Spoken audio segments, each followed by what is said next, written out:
everybody. Good morning, good afternoon, good evening from wherever you're watching. I'm Christa Santos, and I'm going to be one of your presenters today, along with Clara, who is one of my colleagues. And we both work in Microsoft as technical trainers. So just to jump into a little bit of an introduction, I'm Christa Santos. I'm a technical trainer. I'm currently based in Spain. I've had data experience for the last 10 years. I've worked as a data analyst, a data engineer, a data scientist, all of the data posts that you can think of. I've done it in the past. And here now I am teaching this amazing, exciting course on Fabric to all of our dear users, Fabric users, and Microsoft users. And over to you, Clara. Thank you, Christa. Hello, everyone. It's very exciting to be here. My name is Clara. I am based in Spain. I am also working just like Christa as a Microsoft technical trainer, and I am presenting all kind of courses, around data and AI here at Microsoft. I'm very excited to be here together with Christa. So back to you, Christa. All right. And we also have another special person with us today. We have Victoria Eshelby, who is currently moderating in the chat. You might have already seen her. She's been very active, asking you about what are you expecting. Say hi to her and say hi to us as well. Let's make this session as interactive as possible and share with us your expectations. What would you like to see about the DP-600 exam? All right. So what are the goals of this session today? We have a couple of things we would like to share with you. For example, what is the path to certification? How can you get ready for this exam? What are the skills that you're going to be measured for in the DP-600 exam? And also a couple of extra resources that can help you and aid you into actually being successful when you do go ahead and attempt the exam. So let's go and head right in. So let's see what is the exact path of the certification, right? But before we go into the path of the certification, we always have this question: why should we get certified?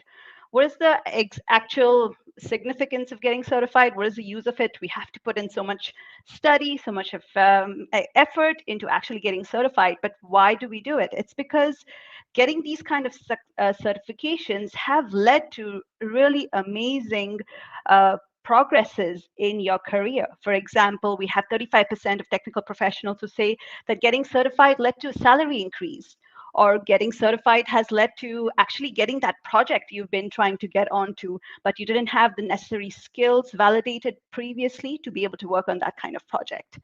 We also have reported promotions as well in the industry, and having this just overall, even for changing jobs to getting that senior role in another company, for example, in the data ecosystem, can be amazing for your career if you have a certification such as this current Fabric certification. So let's go ahead and check out which kind of people are actually going to get certified in this DP-600 certification. So we have a lot of different profiles here. Fabric is a very versatile tool, very versatile product, and you can use it in a lot of different stages in your data processing systems or data processing ecosystems. For example, you can have Fabric analytics engineers who mainly work in Fabric. They work on data transformation. They work on actually building your pipelines, actually having that data transformed and ready to be served to your data analyst or your reporting personnel who are actually going to create those amazing reports for you. We have solution architects. So solution architects are also a really good role for you if you are actually working as a solution architect, to understand that Fabric ecosystem, understand where you can actually put Fabric in your solution along with other resources in your very complex architecture design, for example. Obviously, we can also have data engineers, data scientists, data AI engineers working along with Fabric, because Fabric is such a open tool. We have notebooks in there. We have a lot of different things that can actually work for a lot of different roles. So if you have any one of these roles, Power BI data analysts, data administrators, this course or this certification is actually perfect for you. All right.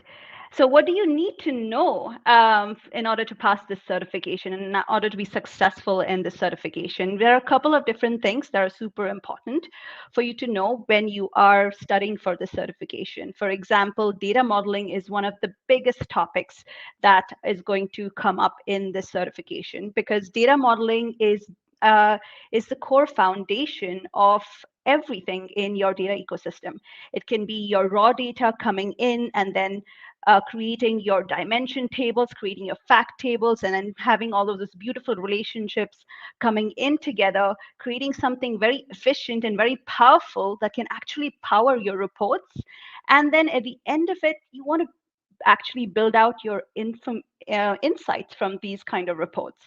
Because at the end of it, all of these roles around data modeling and data transformation, they're only so that we can get the proper insights from our data to actually take our business to the next level. So data modeling is super important for this course in Fabric. Also, we look at data transformations to get that raw layer to make it look better, to make it look exactly how it needs to look in order to have it into our unified data platform.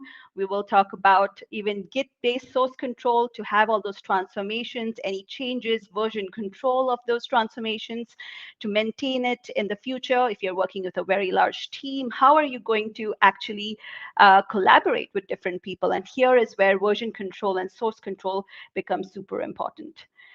We also are going to look at people who have experience in exploratory analysis. So this can be a role for a data analyst who is trying to get a sense of what the data looks like, but it also can be for a data scientist who needs to understand what patterns can they extract from the data. And exploratory data analysis is like the first stepping foundational task that you're going to do in any data role. We also look at structured SQL, structured query language, and also DAX expressions, two very, very important tools that we have in our data engineers toolkit to help us manipulate the data and also extract some insights from the data. And as not the last part, but definitely a very important part, is PySpark. So let's move on to the next part. What are some of the things you can do before you try to attempt the DP-600 exam? The DP-600 exam is a pretty advanced course. We already expect you to have some fundamental knowledge on a couple of other topics, basic data fundamental knowledge. If you are currently not familiar with these topics, it is an optional course, but we do have this other course, which is the DP-900 course. It's the Azure Data Fundamentals course, and where we talk about a lot of the fundamental topics that you need to know in order to also help you become successful in the DP-600 course. Again, this is not a mandatory prerequisite to do the DP-600 exam, but it's highly recommended. Even if you have been in the industry for a very long time, it doesn't hurt to actually check out the course material of the DP-600, DP-900 before you do your DP-600 exam. Once you are familiar with all of the topics that come under DP-900, for example, the star schema or the snowflake schema, or all of that relational data modeling, structured data, unstructured data, all of those very foundational concepts, you can look at the PL300 course. Now, this course is an amazing course. You learn everything you need to know about building reports in Power BI.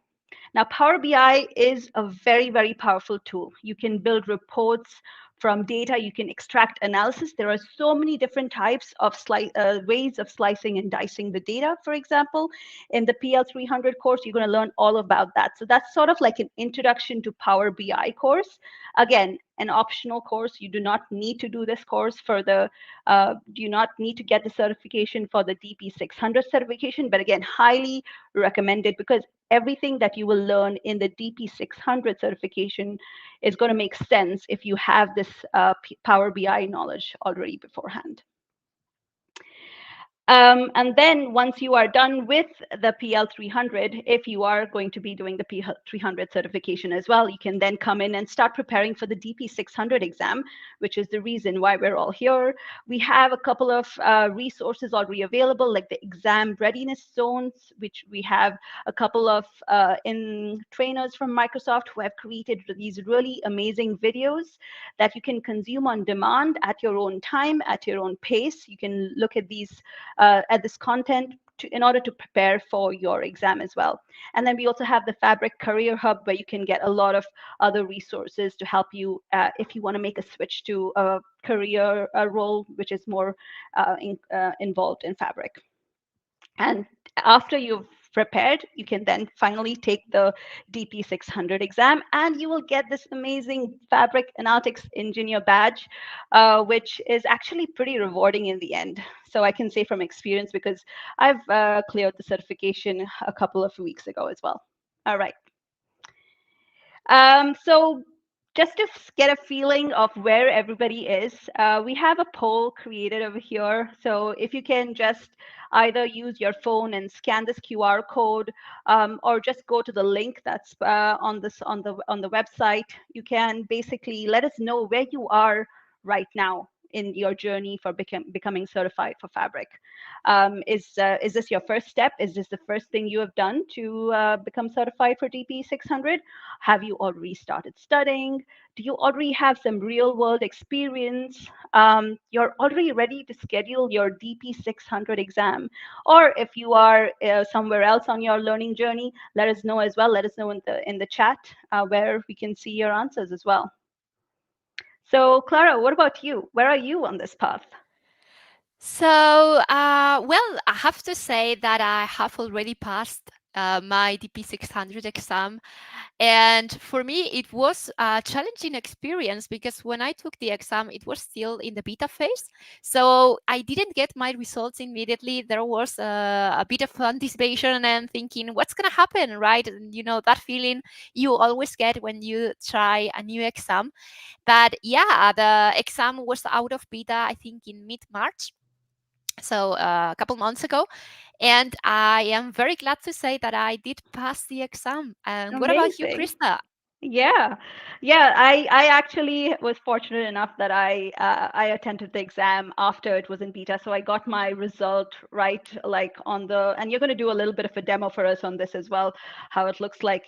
And I got the result, and I passed in the first attempt. That was pretty exhilarating because I usually have a sense of how I'm doing in the exam. Like midway to the exam, I'll get the sense, okay, I'm going to pass or I'm going to fail. But Definitely. this Fabric exam, it kept me like in suspense until the very end. I didn't know if I made it or if I didn't make it, which was really good because you really know that it's really testing you, this exam. It's a really, really cool exam. Yeah, I think you should be proud when you pass the DP-600 exam because it's not an easy exam. It actually covers a lot of different topics, and it's exhausting. After the 2 hours, you will have a very rewarding feeling if you have successfully passed the exam, definitely. Yeah. Looking at our poll over here, so I see we have already 30 people who have already are ready to schedule, right? So what are we waiting for? Let's do it as soon as possible. So that's one of our key ways of scheduling an exam as well. We schedule an exam and then you start studying after you have scheduled the exam. So you're actually forcing yourself to actually prepare for the exam. All right. Okay. I see 37% of the voters have already started studying. This is the way to go. You are here. You're on the right step. We are going to give you all the resources to get you on the path to make you successful in the DP-600 exam. And we have 29%, 45 votes who have some real world experience. You're already like one step ahead. So if you have already real world experiences, this exam is going to be super, super fun for you because you're going to see it's going to challenge you a bit. But sometimes being challenged is also good. It takes you and shows you what you really know and what you don't. All right. Okay, we're going to keep that poll open. So if you want to, if any new person joins in the show, you can always change your answer, or you can answer at a later point. All right, and now we're going to be speaking about exam readiness. And over to you, Clara. Thanks. So, first of all, I have to say that each of us is going to have a different experience because this is very dependent on our background. So, I will be asking you, Christa, as well, how was your experience when preparing for the exam? But I'm going to talk now first about the resources that we have before we go and take the exam. So, something that personally always helps me for this exam and also for other Microsoft exams as well is to go through the study guide. For each exam, we have a very, very detailed study guide. And what's also very cool about it is that it's constantly getting updated. Very frequently, we are going to have changes to the exams because the material has changed, because there is a new feature added to the product. So, exams are always changing, and you can rely on the study guide to learn about what the latest changes were. So in there, you will find a list of bullet points. And by the way, you can find the study guide inside the exam page, which I will present to you in a few moments. But in there, you can find a list of bullet points that will detail with a very fine level all of the content that you should feel comfortable with before going and taking the exam. Personally, what I like to do is I always like to go through each one of the bullet points and I try to critically decide if I feel comfortable with it or not. If you don't, you can go to the official documentation. You can navigate to learn.microsoft.com, and in there you can find the documentation that corresponds to the bullet point that you are still a bit unsure about. So, Christa, do you use the study guides a lot as well? A lot. I have it open on one side of my screen all the time. And what I actually do also is if I don't guide, if I'm not familiar with it, I'll just copy it, paste it in Edge in Bing, or better yet, now we have Copilot, so that also helps. Yeah, definitely. Please make sure you are using Copilot. It's going to be a great ally here when it comes to preparing for the exam. Next, we have the exam preparation videos. We have a couple of videos, 4 videos in total, to make sure that you are prepared for each of the areas of the exam. Chris and I, later on, we are going to go through some of that content for each one of the main areas, the 4 big areas that you are going to find in the exam. We are going to be talking about the main highlights, the main key points that you should be familiar with. But please make sure you watch these videos as well, because in there, these are very short, by the way, very easy to consume, only last for between 10 and 20 minutes each. And in there, another trainer, one of our colleagues, goes through the highlights for each one of the areas. Very, very useful. You can find the preparation videos in the exam readiness zone. And here you can see in the slides, we have a shortcut to the readiness zone, aka.ms/exam readiness zone. You will get there. This is completely open and you don't need any prerequisites. This is free material. You can simply go and consume it. And also, very nice and very, very useful is the set of practice tests. We currently offer many different practice tests for different Microsoft exams, and we also have the practice test for DP-600. This is super useful. In there, you're going to find a set of 50 questions, if I can remember correctly, covering the different areas of the exam. And something that I love about the practice tests is that whenever you answer a question, you can check, first of all, if your answer was wrong or right. And in case you have failed, in case you selected the wrong answer, you will have a tiny explanation about why your answer was not correct, and also a tiny explanation about the right answer. And moreover, you will also have links to the documentation, so that if you are a bit unsure about the topic, you can go directly to the Learn site, and you can check all the content that you should be aware of. So I definitely recommend you to take the practice tests. Just a small disclaimer: the questions are not the same questions that you're going to find in the exam. So typically the questions in the practice tests, or at least this is my personal experience, I will ask Christa in a moment, but for me, typically the questions in the practice tests are usually shorter. In the exam, very frequently you will have longer questions, and this is one of the key things that you need to know before taking a Microsoft exam. It is not only important to be familiar with the content, but also to be able to extract the key information from the question and to really understand what they are asking you about. So, Krista, what is your experience with the practice tests? Yes, really, really helpful. Like, I also sometimes just go and before I have studied anything, before I know everything, just go and do the practice test because it really helps you understand where are you at currently.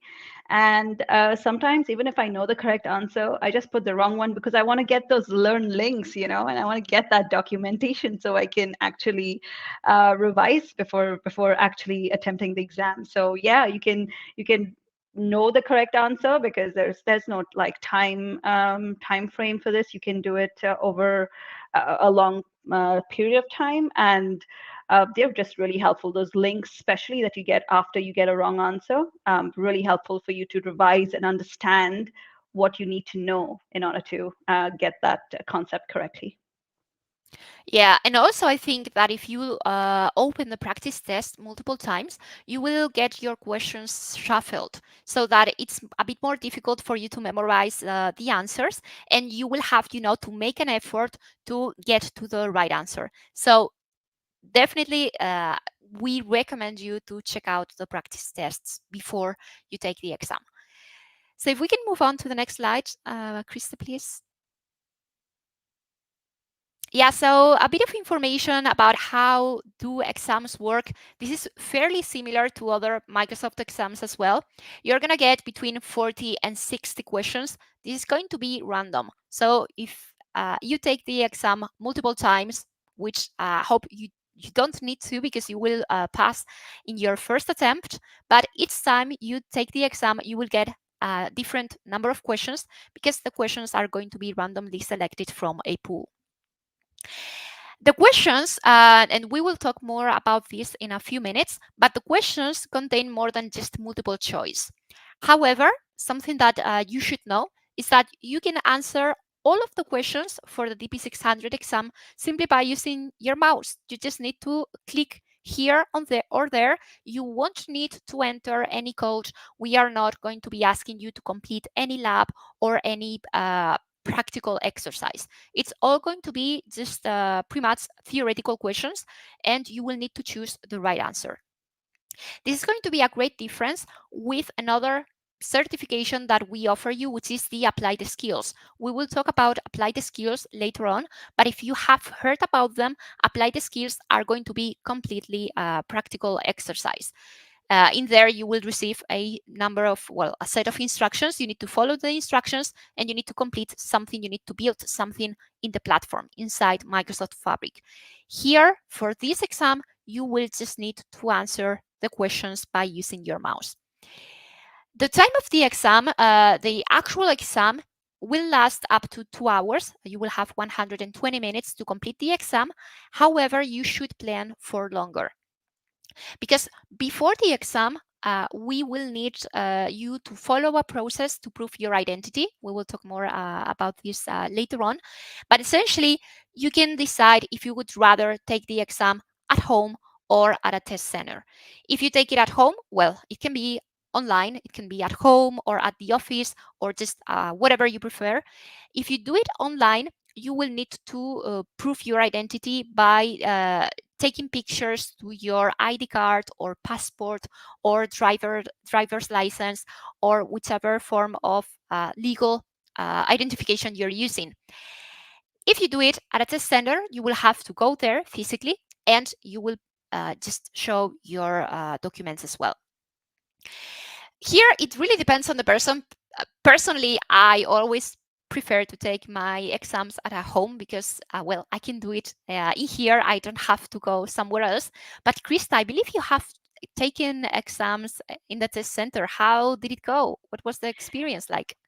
Yeah, so believe it or not, I'm a pretty nervous test taker. I test well, but I'm very nervous while I'm taking the test. So when the proctor the first time I did it at home, the proctor asked me to show the surroundings. It made me quite nervous just because he was asking me questions. So I decided I'm not going to do that anymore. And I'm very lucky that I live not too far from some test centers because I know that can be tricky for some people who live in bigger cities, for example.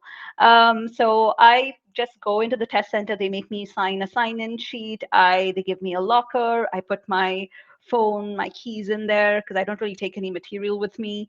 Um, and then they take me to a room with some PCs and they log me in and I just start my exam. And look, it feels like I'm doing it from home.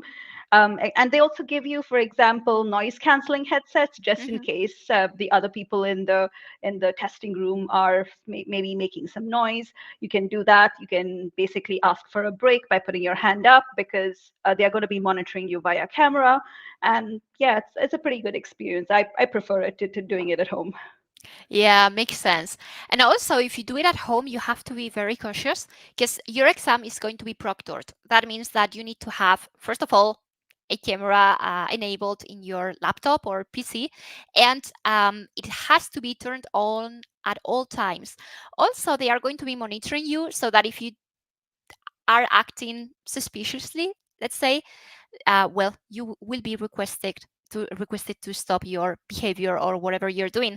So, for instance, something that has happened to me is that sometimes I forget I'm taking an exam and I would accidentally cover my mouth or something like that. They don't like that because potentially you might be cheating. So you have to, behave in a good way. You have to follow the rules in order to make sure that your exam is not cancelled. It's not terrible. It's not the worst position, but you have to be a bit more careful if you are doing the exam at home. Also, you will be requested to clear your desk and to unplug your monitors and to make sure that you don't have any electrical devices or any kind of help next to you. Of course, you cannot have other people in the room. You cannot have pets. There should be no suspicious noise in your room. So yeah, you need to be a bit more careful if you prefer to take the exam at home. So might be a good option to do just like Christa and go physically to a test center. Then, when it comes to the question types, we are going to talk about that in a few moments. But essentially, apart from multiple choice, most of the questions are going to be multiple choice, but you will also have many other questions that are going to be involving some graphical elements. And I will show you this in a couple minutes. And apart from these questions, you will also be presented with case studies, which are going to be scenarios that try to represent a real life use case. So they will give you a lot of information about your current situation. They will give you information about which type of company you're working for, what your goal would be. They will give you a set of requirements, and then they will ask you a couple questions about that situation. But we will talk about that in just a moment. Also, something that I would like to say is that, and this is pretty new, I only found out about this while I was preparing this session, is that you can take breaks during the exam. This is not so new. If you take the exam at home or online, you can take breaks. This was already possible some time ago, but now you will get 5 extra minutes added to your exam time if you take a break. So it is possible to take a break while you are completing your exam. However, there are some restrictions. Restriction number one is that you won't be able to go back to the questions that you have already seen. Because, of course, we don't want you to begin your exam, then take a break, leave your room, check your notes, and check the answers for your questions, and then go back and answer those questions with that help. That's not possible. If you decide to take a break, you won't be able to go back to the questions you have already seen. And also, second restriction is that if you take a break, you will only have those 5 minutes to take a break, and then time is going to be passing. So it's definitely not a good idea to begin your exam, to launch the exam, then to take a break and go and grab a coffee. Don't do that because you are going to be wasting the time of your exam. But it is possible to take breaks as part of the Microsoft exams. If we can move on, Krista, to the next slide.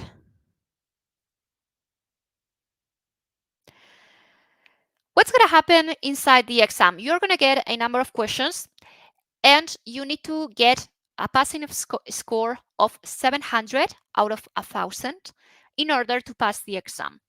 When your exam is over, you will know immediately if you have passed or not, unless the exam is in the beta phase. This exam is no longer in beta, so for the DP-600, as soon as you finish your exam, as soon as you click submit, you will be presented with your results. Well, in fact, after you click submit, you will be presented with the option to provide feedback about the questions that you have seen.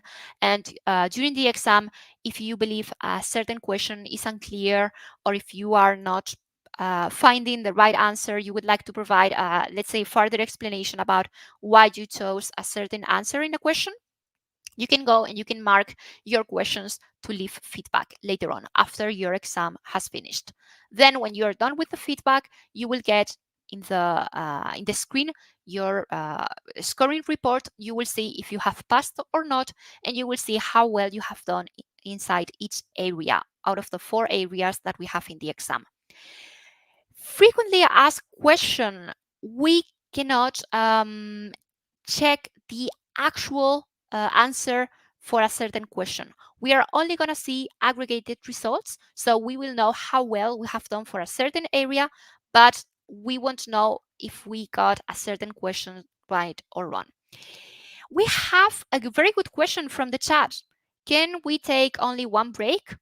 I would assume yes. I have never tried. I have to be very honest. Krista, have you tried to take more than one break? I have actually never taken breaks in the exam, so will something have to check out as well.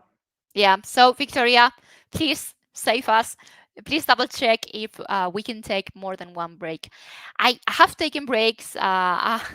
Something very funny happened to me once. I had just launched my exam, and 10 seconds after I had launched my exam, it was summer, and here in Spain, summertime can be pretty hot. So my window was open, and after 10 seconds, my neighbors started, I don't know, I think demolishing their home. I don't know what they were doing, but the noise was unbearable. So I had to pause the exam, I closed the window, and then I could continue. But yes, I've been there, and breaks do work well, but I have only tried it once per exam.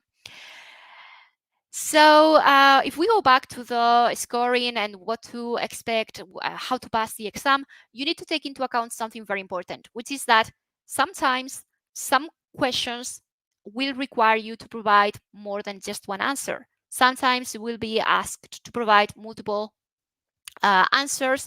So that's why scoring can be a bit tricky. You shouldn't be, let's say, counting how many questions you think you have answered correctly, because it's very difficult to translate your answers to points, because, you know, there are going to be different weights for different questions. That's why having a passing score, a score of 700, does not mean that you need to get 70% of your answers right. It means that overall you will need to get 700 points out of 1,000, but it's not equal to 70% of the questions. The best advice that I can give you, and I know this is very personal, but this is my strategy when it comes to completing a Microsoft exam. What I do is I go one by one through all of the questions in the exam. If I'm sure about a certain question, I answer it. If I am not sure, I will mark it for review, because you can mark questions for review and you can come back to them later on. There is a certain exception. There are some questions that won't allow you to come back to them, but I will talk about those in a few minutes. For, let's say, the majority of the questions, you can mark them for review and then come back to them later. And by the way, don't worry about memorizing all of this, because during your exam, you will have very clear instructions about which questions will be available to be reviewed later and which questions you need to answer immediately. Something very important as well is that for this particular exam, as well for the role-based Microsoft exams, you are not going to get any penalty for guessing. So you can, if you are not sure about a certain answer, you can always take the risk, and you never know, maybe you will get it right. There is no penalty. You won't get any points deducted if you answer a certain question in the wrong way. So it's better not to leave any question blank. Just go follow your heart or your brain or whatever you prefer to follow, but just go with one answer, even if you are not sure about it. Christa, what is your strategy? How do you tackle exams? So I actually do the same thing. I answer every question from the get-go, and then if I'm unsure about a question, and then I mark it for review. So that helps me as well towards the end of the exam because I'm very conscious for time because I do take some time to really read the question and understand the question. So that takes a certain amount of time. And plus now with the fact that we can use learn documentation in the exam, even complicated to keep track of time. So I just mark all of the questions, and at the end of it, I go and check all of the questions that I was unsure about. If I have another idea for an answer, then I can go back and change that question. So I just do a cursory revision of all the questions I marked as a review, and that's when I'm kind of done and can move on to the next section.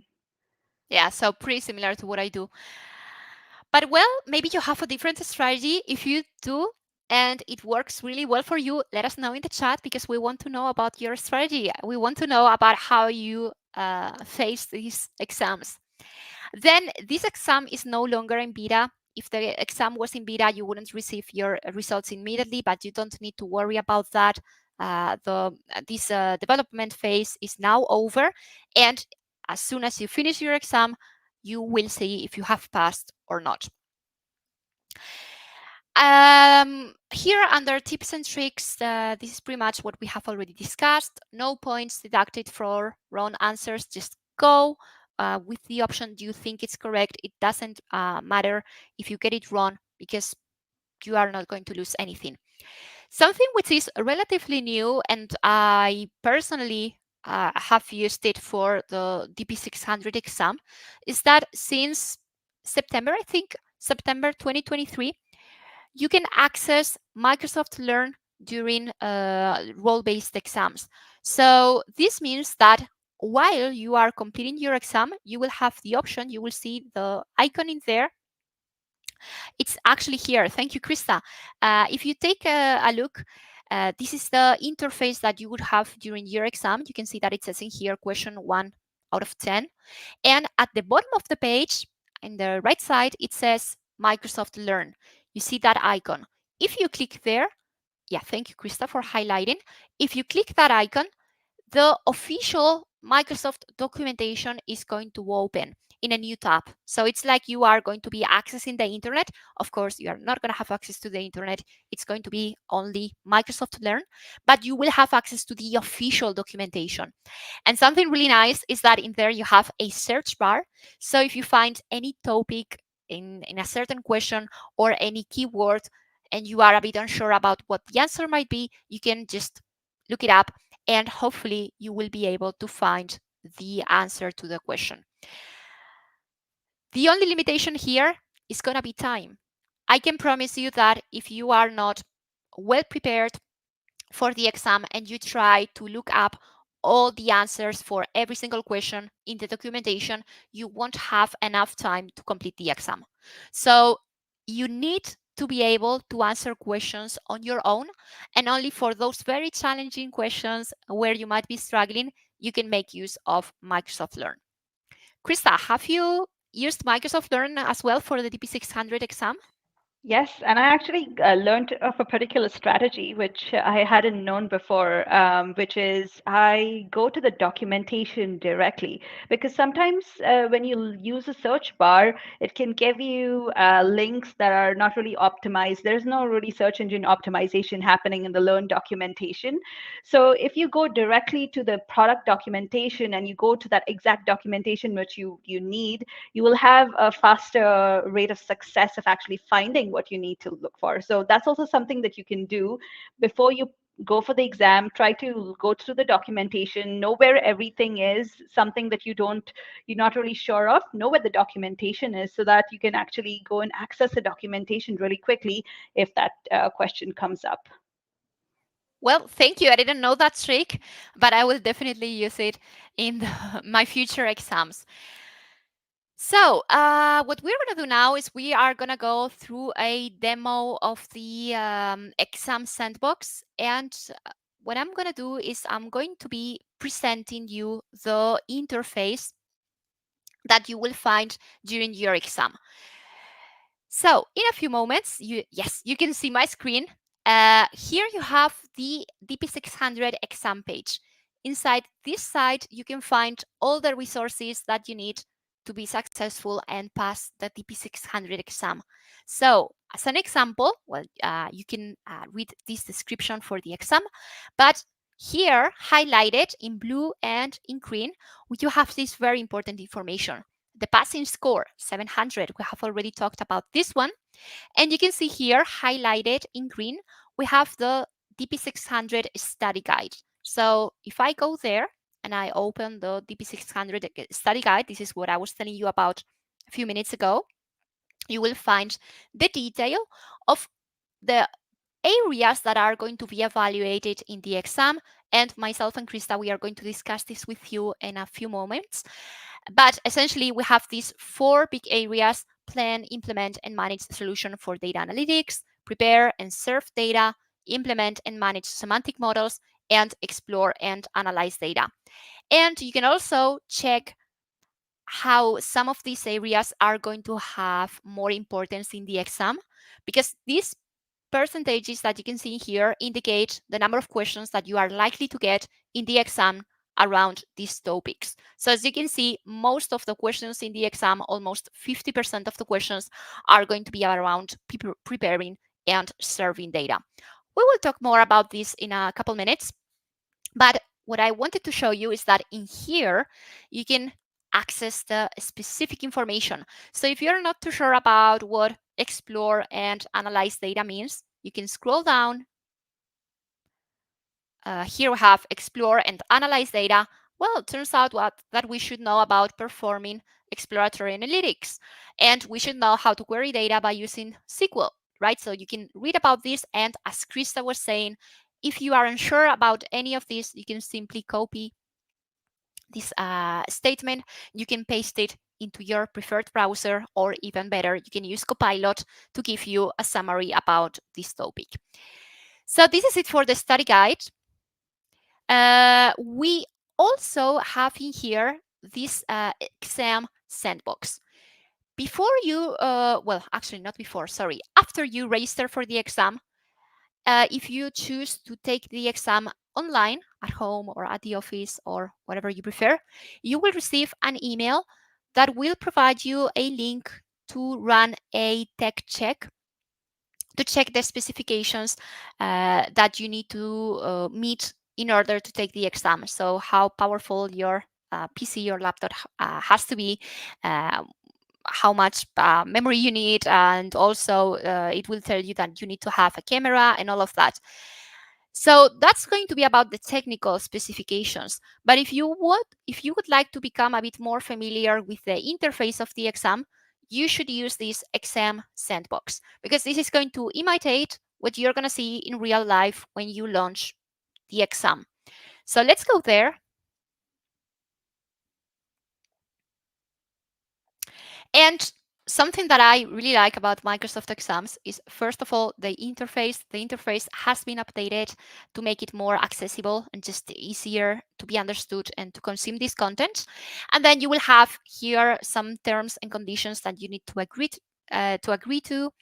Of course, you need to comply with all of these. You won't be able to share any confidential information about the exam, including questions. And then you will have some very good information about your exam.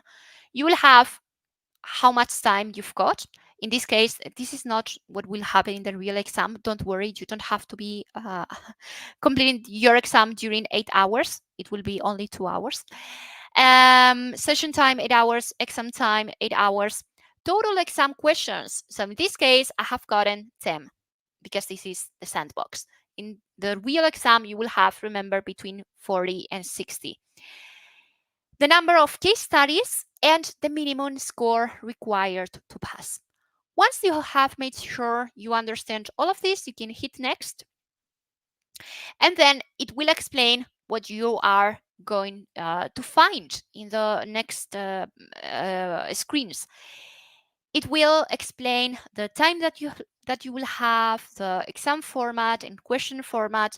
It will explain that you can take unscheduled breaks and how you won't be able to go back to the data that you have already seen. It will explain how you can mark items for review. So please take your time and always make sure that you are reading all of this information uh, so that you know what the rules are. We have a question in the chat from multiple people. In fact, will there be anything practical in the exam that you will need to do? In this exam, we don't have any kind of hands-on exercise. However, if you are interested in proving that you do have the practical skills, what you can do is you can check the applied skills certification that Chris and I will cover later on. So for this exam, for the official DP-600 exam, for this credential, you won't have any practical exercise. Let's hit next to get to the questions. Once we're ready, we are going to start our exam. So welcome to the sandbox exam. Cool. This is exactly what I want to do at the moment. This is the main question type that you are going to get in the exam. I can zoom in a bit. It says in here, this question type is known as a multiple choice. Select one. So long story short, they provide you a question and you need to choose the right answer. So what is your favorite sound? We can go for bell, bird, river, or whistle. Christa, what do you want to go for today? Which one is your favorite? Let's go for the river. Nice All right. nature sounds. Yeah. So Christa wants to go for the river, but I don't think she's totally sure. So let's do something. Let's go with river, but we will also mark it for review, right? So if Christa is a bit unsure, just kidding. But let's imagine Christa is not very sure whether to go with river or bird. Well, you can mark it for review, and later on you can make up your mind. So we are going to continue to the next question. And then in the next question, we also have a multiple choice question here. However, this is a bit tricky because it's asking us to provide two fruits that make a great snack. So I'm going to go with the two first options here, banana and apple. But what would happen if we don't realize that they are asking us to provide two fruits and we only select one?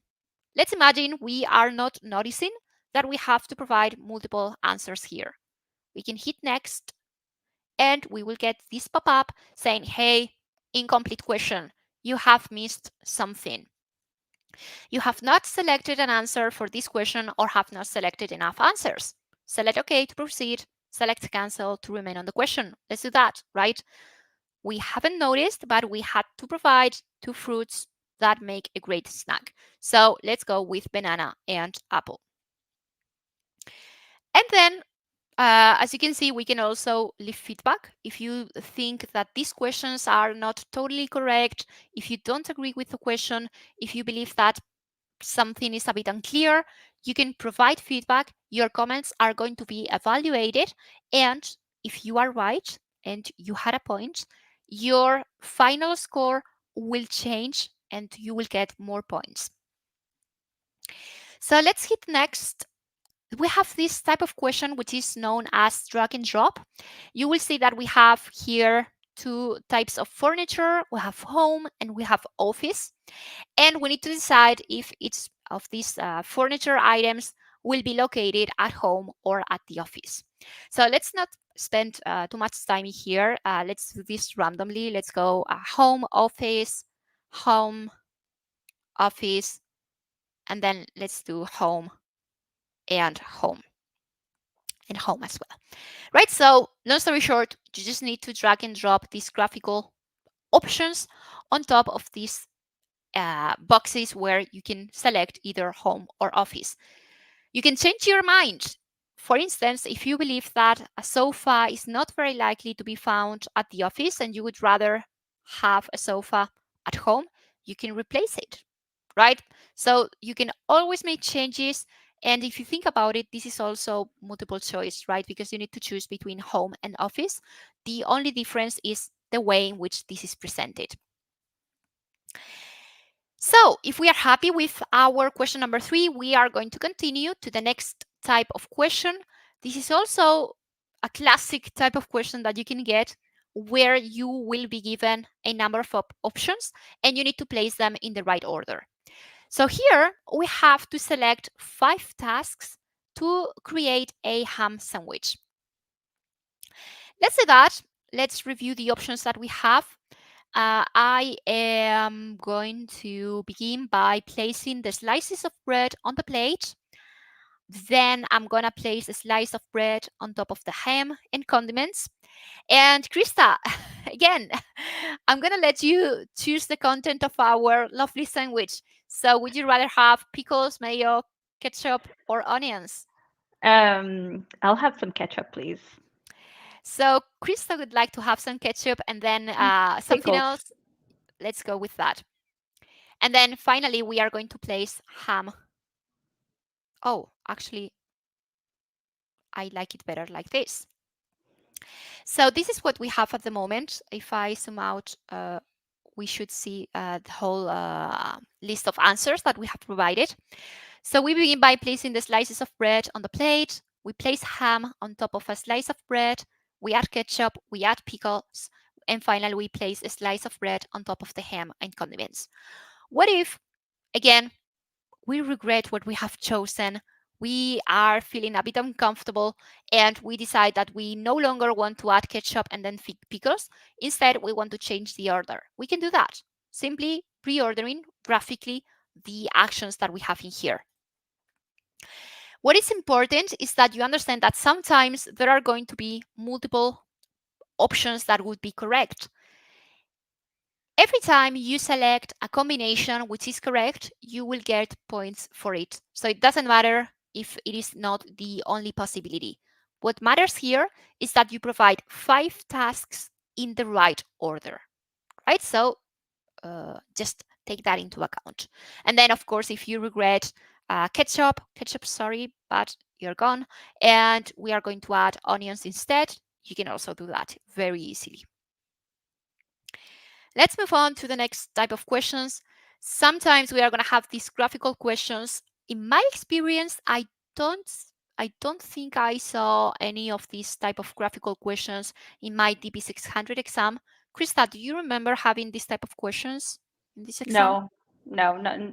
It's since it's not a very um, it's more technical in terms of data, not really processes and tools.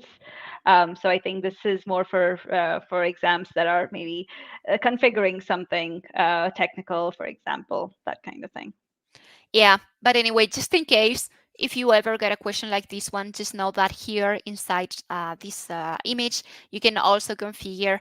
I'm not going to be reading all of the question because I want to save some time, but today I feel like going with Windows Vista.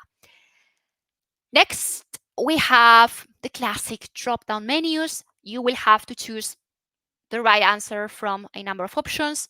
So if you think about it, it is also multiple choice. It just changes how this is presented. So let's go with server 1 and the first option here. As well, we have here another graphical question. More the same, you can select options in here, nothing new. Let's move on. And here we have arrived to something very important. This is what we call a case study. Typically, you're going to get the case studies right at the beginning of your exam. So I would say in the last exams that I have completed, I usually get 2 different case studies. Each of them will contain 3 questions. Krista, is it the same for you or do you have a different experience? For me, I've had 4, sometimes 5 questions in a case study as well. Interesting. I didn't know you could get that many questions in the same I case think study. I I think 5 is the limit, though. I don't think they can go more than 5, but I might be wrong. Yeah, well, but you see that it's not possible to know beforehand how many questions you're going to get for case studies. What will happen though is that you will always be presented with a lot of information. And the exercise here would be for you to be able to find the relevant information to provide the right answer. So, my strategy for the case studies, again, this is very personal, but what I like to do is first, I like to understand the question. And then once that I know what they are asking me about, I go and I read all of the information. So that way I will know if they are asking me about which fabric capacity to choose, or if they are asking me about, I don't know, modeling to create a Power BI report, right? But I like to focus in the topic that I'm being asked about. As you can see in the case study, this is the same interface that you would get in the exam. You will get an overview. So Contoso is a manufacturing company that has 3,000 users, blah, blah, blah. You have a lot of information in here. We have an existing environment with Active Directory. We have app number 1. We have some problem statements, and then we have some requirements. So you have to take all of this into account. It is a lot of information. You need to be able to find the specific piece that is needed to then answer the question. I really like case studies. Case studies are very nice and they are just replicating real life situations that you could find as you are using Fabric in your real life. Typically, at the end of the exam, you're going to get some questions that are going to be quite different to the rest of the exam. These final questions, I usually get around 6 of them, 5, 6 of them. These final questions are very special because you cannot go back to the previous question. And the reason behind this is that sometimes they are going to present you the answer to a question in one of the next questions that you've got. Let me explain how this works. Typically, when you finish let's say the main part of the exam, so first of all you have the case studies, then you have, let's say, the general questions. At the end you have these final questions where they are going to present you with a scenario. Apart from the scenario, they will show you, or they will provide a solution, and you need to decide if the solution would work or not.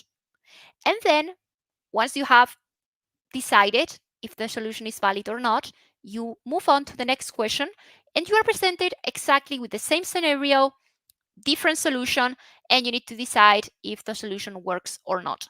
Sometimes what will happen is that you will answer one of these questions, then you will move on to the next question, and just by reading the information in there, you might realize what was the answer for the previous question.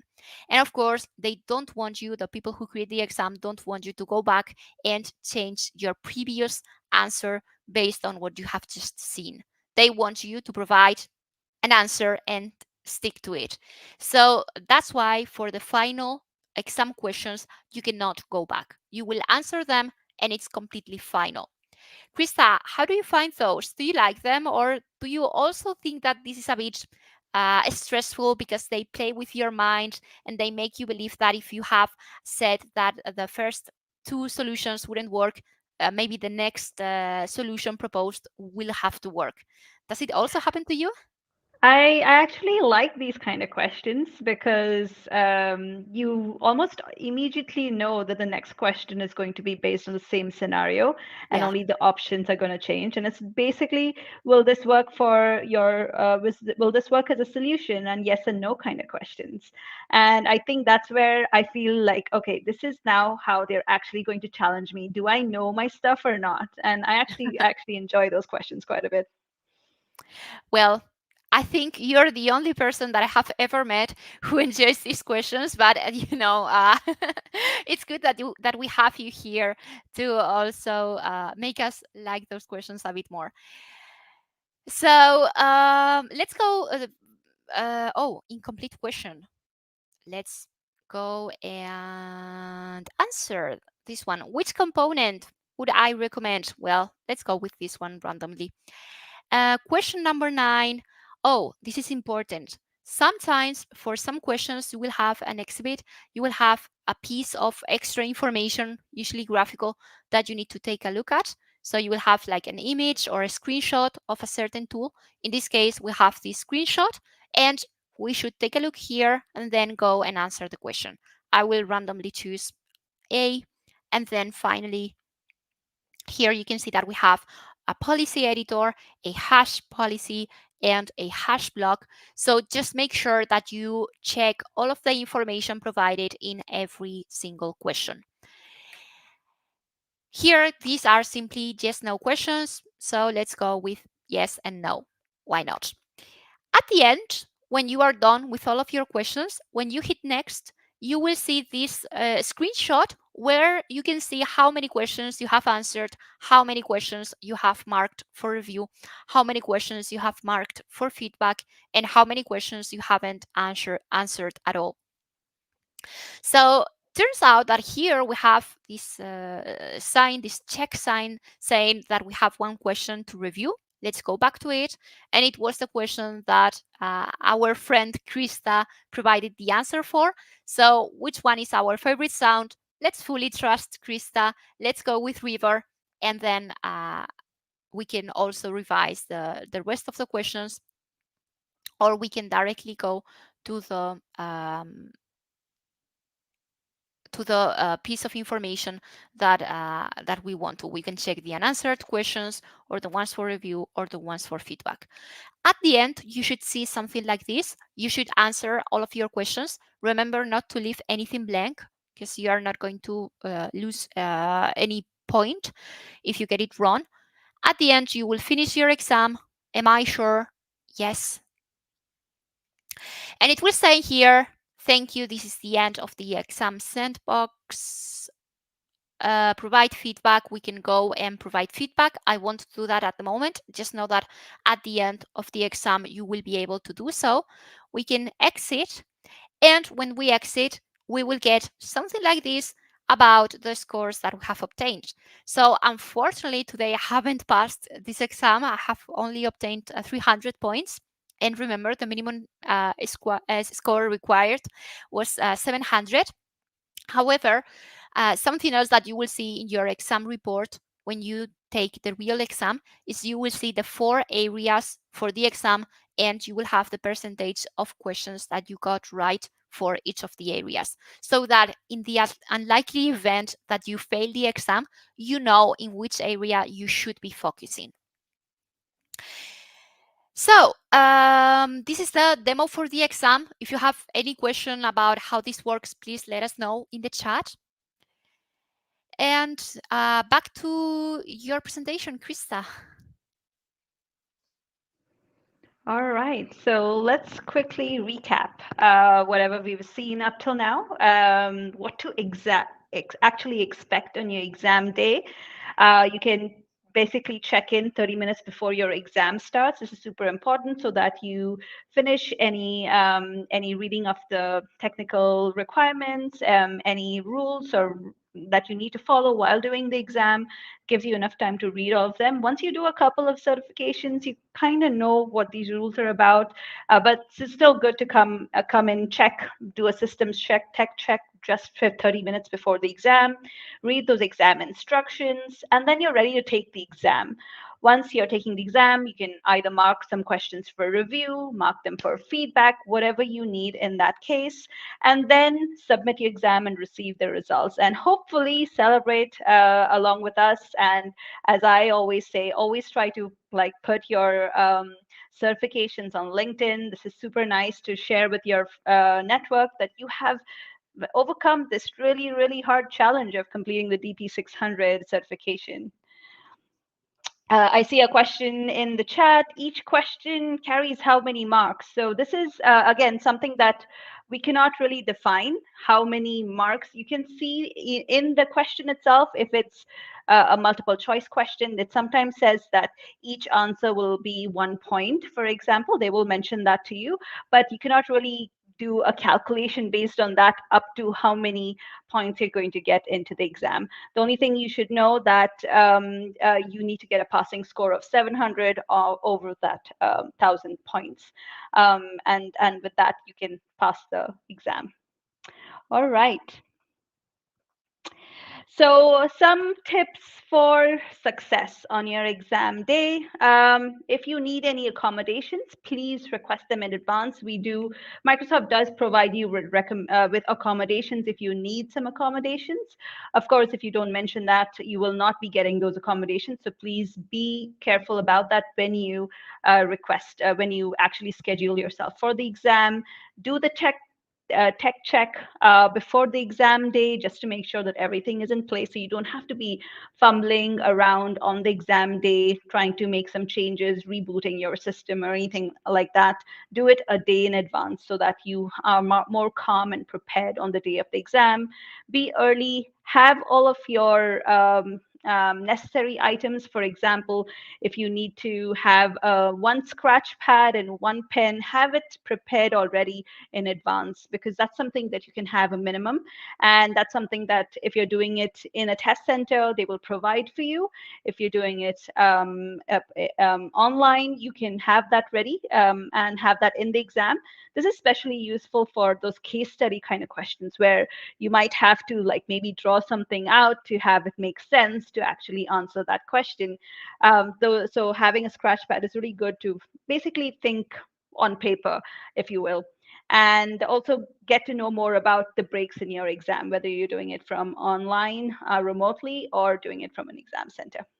Again, we have these links. You can always go to these links to learn more about exam accommodations or online exams. All right, so let's go into what are the skills, those 4 areas that we mentioned that are going to be measured in your exam. So let's go for the first one. Krista, if I can stop you for a second, we have a question in the chat. Where do you set the language for the exam?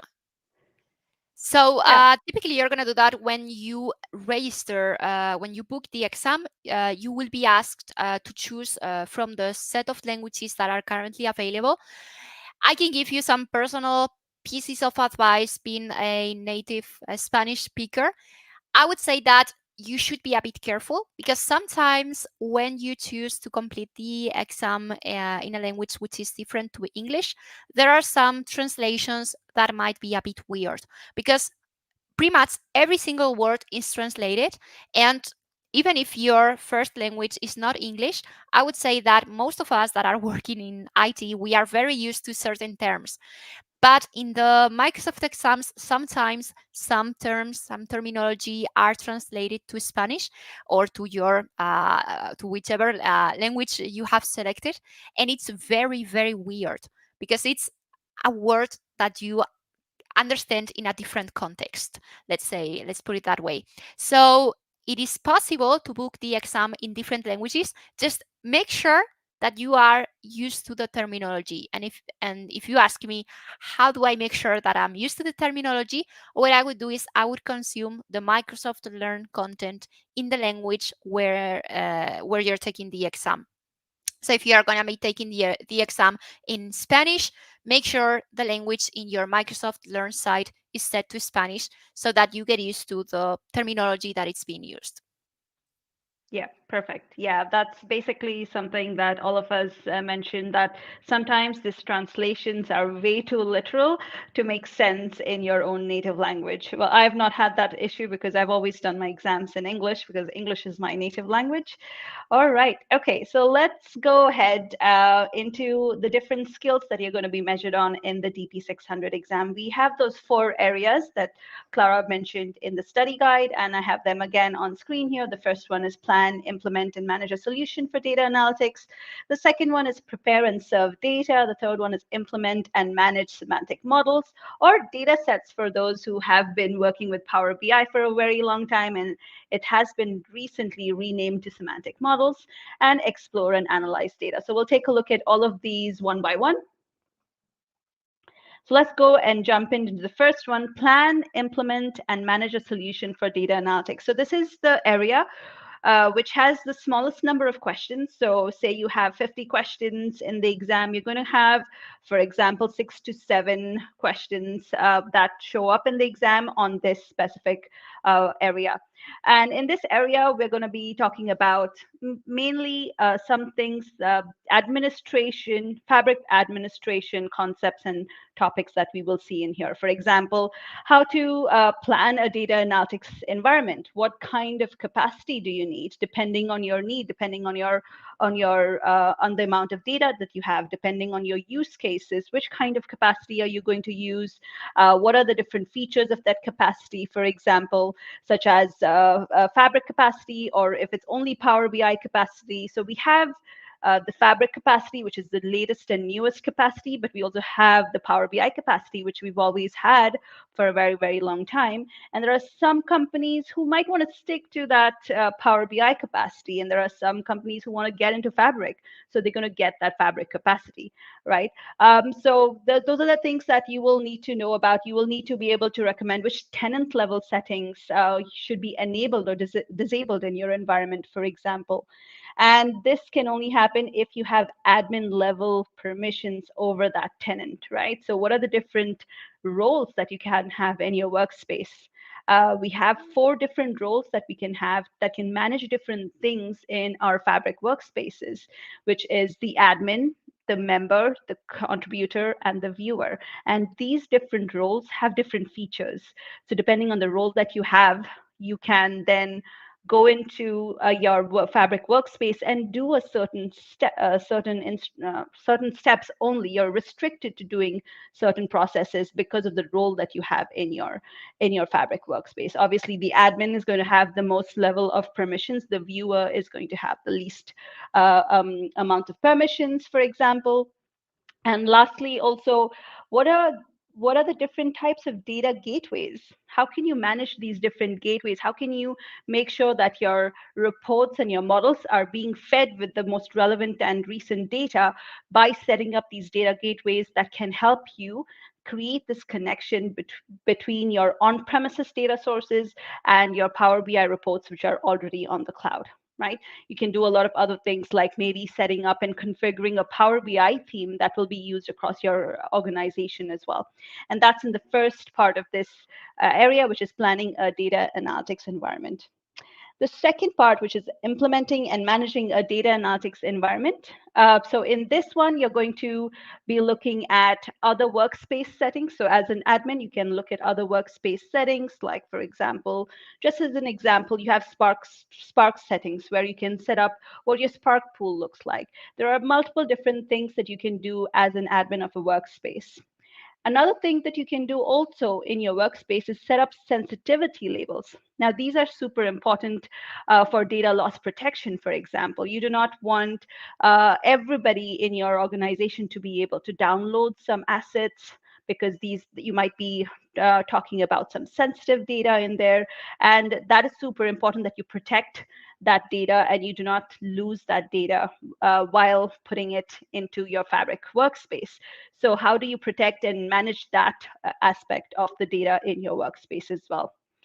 And then we also have something called item level permission. So in case you do not want to give somebody in your company or in your department a contributor role, which will basically you're giving a person direct access to be able to change things in the complete workspace. So you do not want to share the complete workspace.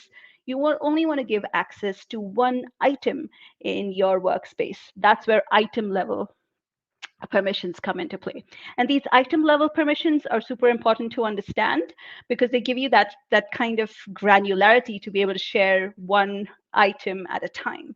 And they look actually a lot like OneDrive settings. So when you go into OneDrive and you try to share a Excel file or a Word file, you get a little pop-up with the names that you want to share the people to and what kind of settings you want to, permissions you want to give them on that file. It's exactly the same, but only the different settings are different. So instead of giving just read write, you're going to be giving them access to actually the SQL endpoint or the the Spark part so that they can make changes, read and write via Spark, or if they want only give them only read access, you can do it via the SQL endpoint, for example. And as usual, here we have to follow the principle of least privilege. Super important that if somebody doesn't need access to all of the items in your workspace, then you should not give that person access to all of the items in your workspace using workspace roles. Try to give them item level permissions and item level access to those items that they need access to, right?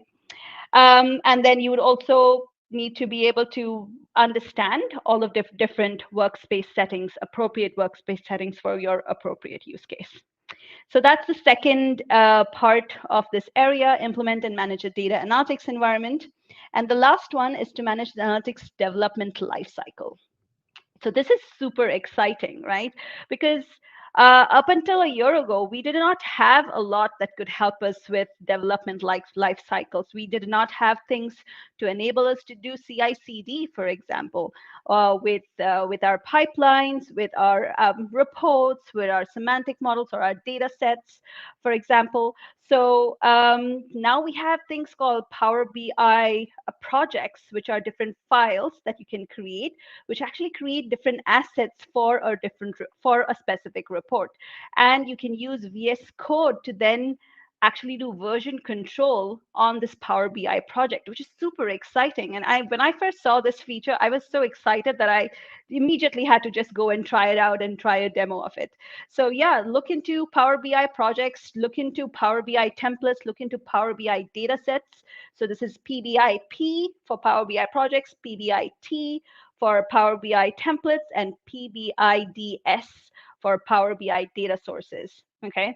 And so these are super interesting to be able to do some version control, and also be careful about the downstream impact of any changes that you make on any of your items. So if you make a change at your lake house or in a warehouse, you will have to keep in mind that that might trigger some change in any other reports or dashboards which are depending on that as a data source, for example, right?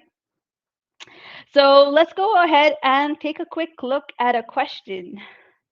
So you can also try to take a crack at this question in the poll. So you have a Fabric-enabled workspace, which has several items, including a lakehouse, data flows, notebooks, and Power BI reports. If you add a user to the workspace role contributor, what will the user be able to do?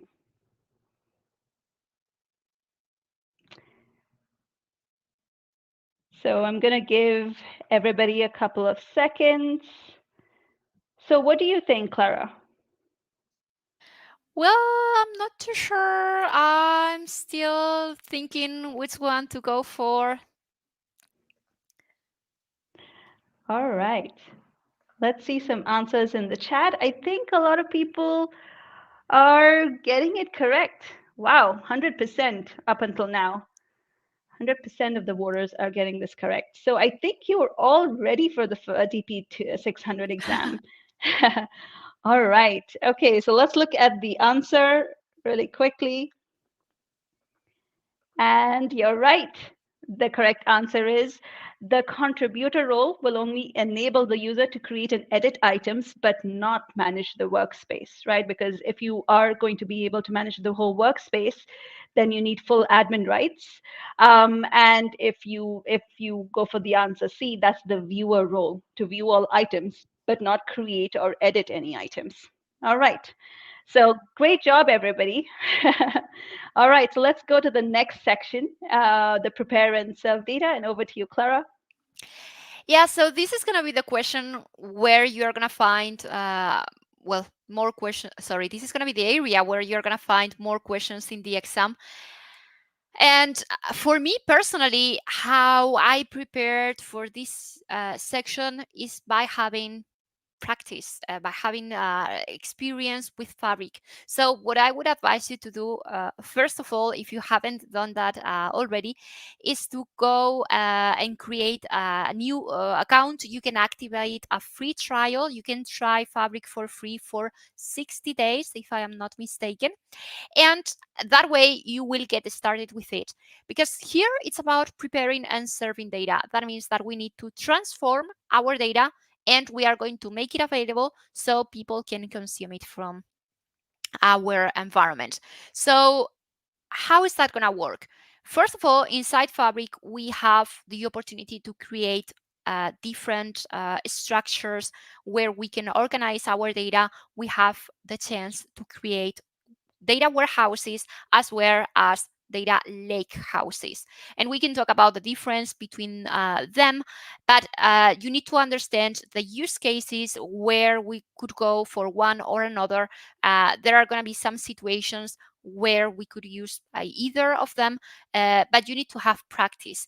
Once you have created your data warehouse or your data lakehouse, you need to know how to ingest data, how to populate your database or your data warehouse, your lakehouse with real data. What are the options that we have when we are working in Fabric? It depends. First of all, because in the data lake houses, you can have both structured and unstructured data. However, in the data warehouses, you are going to be working with structured data. How in both of them, you can be creating uh, tables that are going to be relational, and later on you can use those tables for your data model. But before you get there, how do you get the data into Fabric? You will need to use mechanisms to take care of the data ingestion. For instance, something very popular inside Fabric, we can work with pipelines, but we can also use data flows. Probably some of you are already going to be familiar with pipelines and data flows.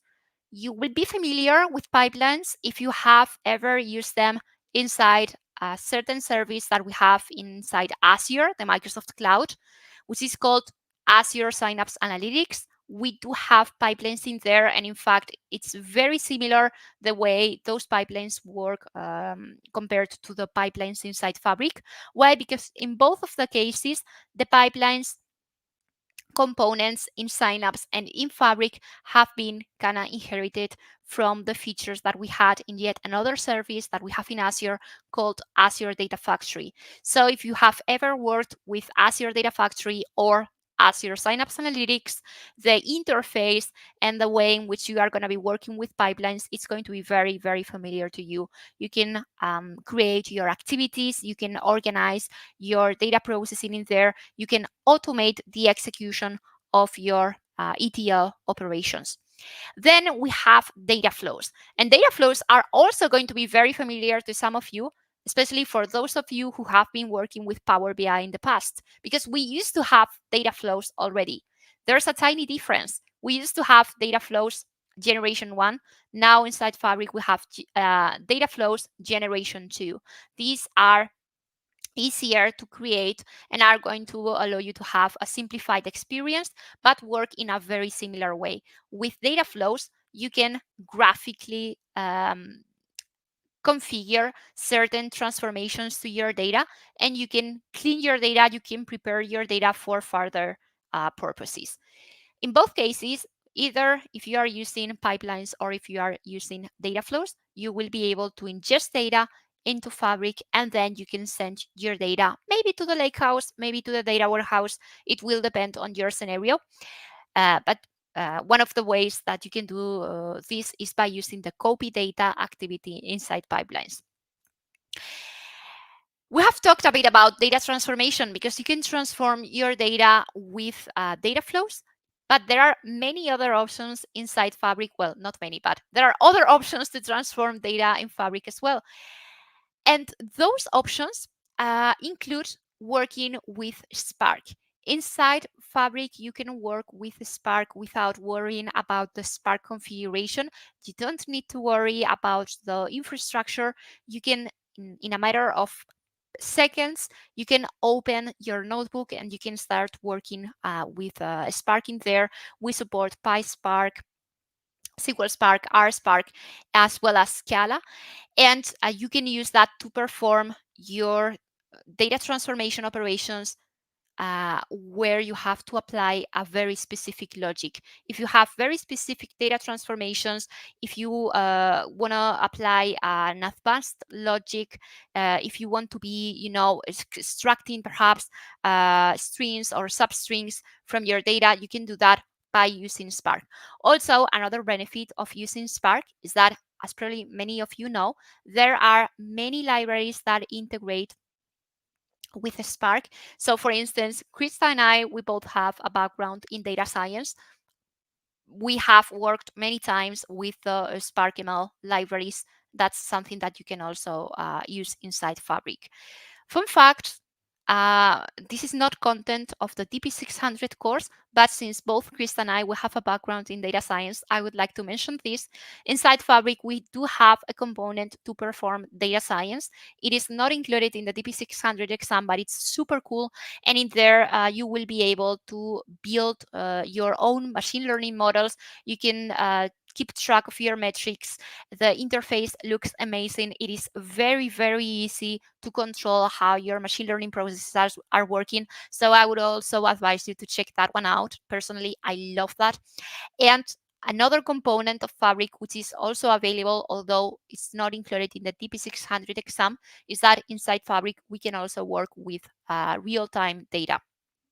Not part of the DP-600, but I think it's nice for you to understand a bit more the components that we have in Fabric.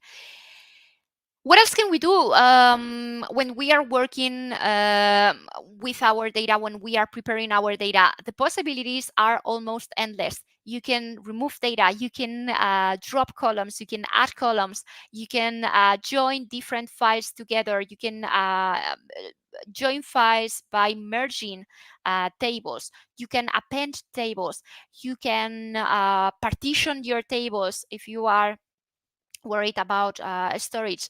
You can there are so many possibilities in the operations that you can use to transform your data. Then, however, you need to take care of optimization, because sometimes when you are working with certain objects, you need to take into account performance and the execution time of your operations. As an example, inside Fabric, we can be working with delta tables. And for those of you who are familiar with delta tables, when you are operating with them, you have this opportunity to generate a lot of extra information to keep track of how your delta table has been evolving. All of this extra information is sometimes going to occupy a lot of space, and you need to take care and make sure that you are only keeping the relevant information. Also, another situation in which you might want to optimize the performance is when you are working with data flows. Sometimes data flows might not have the best performance, and you might have a bottleneck. You need to make sure you are able to identify this situation, and you are able to troubleshoot it. So perhaps you should be thinking about, am I ingesting too much data? Do I really need all of this data that I'm keeping in here? Those kind of aspects. By the way, inside Fabric, you can also perform monitoring. We have a monitoring hub to understand how you are executing your processes. And let's go, Krista, now to the question relative to this section. Let's explain the scenario. You are managing a set of data flow generation 2 queries that are currently ingesting tables into a Fabric lakehouse. So ingesting data by using a data flow. You need to ensure that the tables are optimized for direct lake connections that will be used by connected semantic models. What should you do? We have a couple options. Option number one, or A, we can apply an incremental refresh policy to the semantic model refreshes. B, we can run the vacuum command. C, we can optimize to apply V-ordering. D, we can use shortcuts to the lakehouse tables from the semantic models. Well, we leave a few seconds to answer. Yeah. Also, another thing that I wanted to mention, and I completely forgot Mhm. to mention before, is that this is actually questions how they will look like in the exam, which is completely different from the questions you're going to get in the practice test. This is exactly what the questions are going to look like. So these are could be actual exam questions. So yeah. Yeah, very good point. Thank you, Krista, for reminding us. So we have some votes coming in. I'm going to give you a few extra seconds. While you are answering, I will say something that I completely forgot to mention, which is shortcuts. It's very important inside Fabric. So inside Fabric has been built using what we call the one lake. The one lake is going to be the single location where we can put all of our data, and then the different components of Fabric will be using that data for different purposes. We can make use of shortcuts. A shortcut inside Fabric, it's going to be a way of referencing data inside our one lake. If we have data stored somewhere in the one lake, if we want to reuse that data somewhere else, it doesn't make sense to duplicate that data, to move the data, to copy the data, and uh, to keep it in different locations at the same time.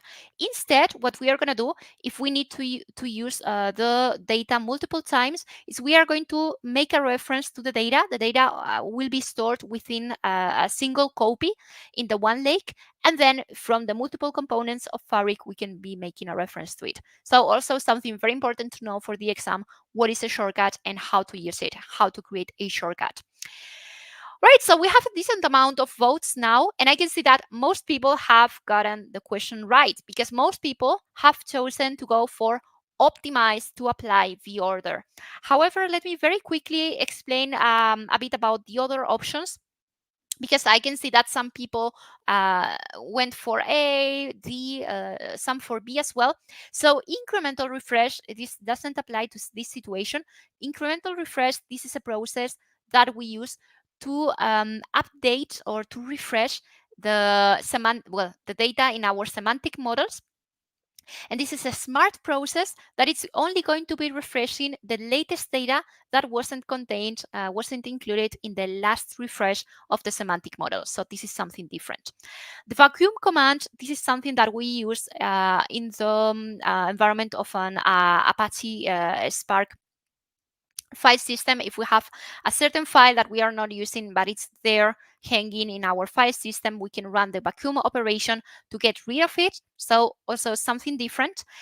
And we have shortcuts to the lakehouse. This is something different. As I was explaining, this is just referencing data which is found in the one lake or found somewhere else, because we can also create shortcuts to Azure data lakes and I believe AWS buckets as well. In this case, we wanted to use the optimize operation to apply the ordering. This is going to apply sorting and compression to our files to reduce the size of the data that we are keeping in there. And we also have a question in the chat. To pass the exam, can the 700 marks be spread unevenly? Can one do really badly in one area, but very well in other areas and still pass? Correct. So uh, you are going to get a certain number of questions per area, and then you will get your final score overall. So even if you get like none of the questions correct from one area, you could still pass. Well, it depends, because if you don't know anything about this particular area that contains nearly 50% of the questions of the exam, I don't think it will be possible for you to pass. But for the, let's say, the smaller areas, it would be possible. It doesn't matter if you do really badly, because what counts is the overall score. It's all right if you don't have much knowledge of a Spark, but you are very, very proficient with SQL. That would be totally okay. So let's move on Perfect. now to the next area. Krista, please. Yes. Okay. So the third area that we are going to be talking about is implementing and managing semantic models. Now, for those of you who are coming from a Power BI background, this is going to be where you're going to really shine. But here we're going to look at some external tools, not only Power BI, because we have a whole series of external tools that can actually help us improve the efficiency of our semantic models. We have the DAX Studio, we have the Tabular Editor, we have the ALM Toolkit, and we also have another one, which I'm currently blanking on. Let me just get it here. The DAX Studio, the Tabular Editor, those are the main ones that basically you will have to have a good handle on, and actually focus on actually using these external tools to actually design your model. For example, oh, the last one that I remember right now is the Vertipack Analyzer. So you have these 4 tools, and you can actually access these tools. If you have it installed in your local machine, you can just access it through Power BI Desktop as well. So through Power BI Desktop, if you go to the last tab and you click on it, you will actually be able to find, if you have, this is only if you have those tools actually installed. If you do not have it installed in your laptop, you will not actually be able to work with them. So what can you use these external tools for? You can use them to make changes to your semantic models. You can use them to compare. So for example, you want to make one small change to your semantic model, and you want to compare what it looks like before and after that change. For example, you can use it to make it more efficient, because you have a storage engine and you have a formula engine. You want to see how much time does your model take to actually give you a result, and then actually go in and improve that query. For example, the DAX query, maybe there's another way to improve it. This generally you will get through experience, knowing which DAX function is better than another DAX function in a certain scenario. But the first thing that will help you in this part also is having a good handle on your data. And then to end this, also we have role level security, object level security. So this is something that you can play with as well. If you want to, for example, filter some data out based on who is viewing this data. So you can create some roles and add some people into those roles, for example, create some dynamic role level security or static role level security as well. Assign these people, for example, if I go to a report, I should be only able to see all of the data that relates or pertains to me or corresponds to me. I should not be able to see my colleagues' data. And that's something that you can do also through role level security. And you can also basically design very complex data models. You can create data models which contain multiple relationships between 2 tables. One is going to be active, one is going to be inactive. You can create, using your DAX variables, you can use that inactive relationship using something called the used relationship function. You can create calculation groups, which is basically a really recent feature. I think it's been around for a year or so now, where you can apply, for example, a calculation to a whole suite and series of columns. For example, you want to apply it to profit analysis and sales analysis. You can apply, for example, a series of calculations to both of these columns, for example. And then also you can improve your DAX performance by using DAX Studio. Take in those DAX queries, put them into your DAX Studio, analyze them, see how well they're doing. You can also get sort of a real view of the result of your DAX query, for example, and make changes to it to see that you're actually getting the result that you want to have in that Power BI report, for example. And not to end it very quickly, but we also have something called incremental refresh, which is something that is a premium capability that you have, which enables you to use different modes in a certain table. For example, you can use the import mode for some archive data. You can use your direct query mode for some recent data. For example, you can archive 5 years or something of data, and you can have your direct query just getting your latest 3 days of data, and you can basically import that 3 days of data after the fact, and then you can use direct query on those really real-time data that are coming in into your report. So that's something that you can set up as well with incremental refresh. And to end it, we also have some things, another last thing, which is super important, which is XMLA endpoints.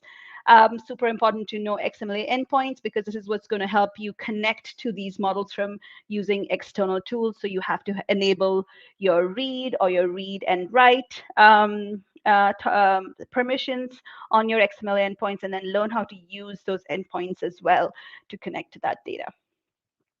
All right, so that's a little bit about this topic. I'm just going to go really quickly to the next question, because we also want to leave some time for questions at the end.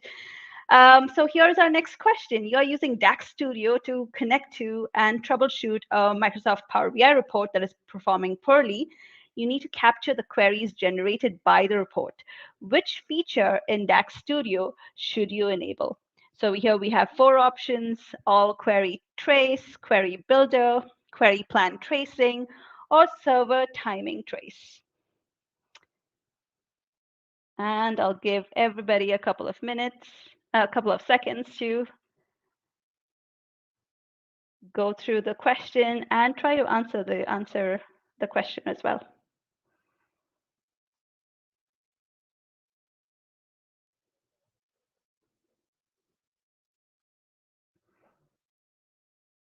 So Clara, have you used DAX Studio? What do you think of it?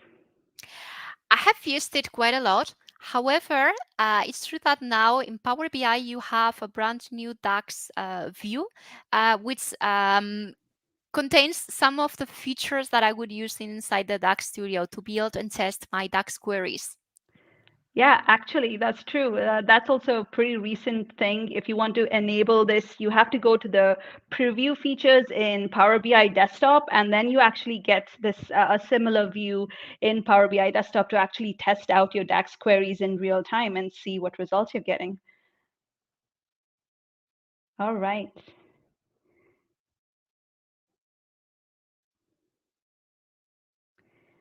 Okay. I see a lot of people going for A, and then a couple of people also going for C. All right. So the correct answer here, and drum roll please, is going to be answer A.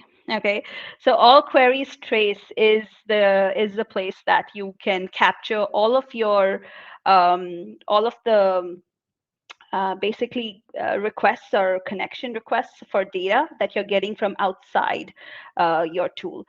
Your query plan tracing and server timing trace, those are two that you have inside DAX Studio, but those only trace and track the requests for data that are coming inside DAX Studio.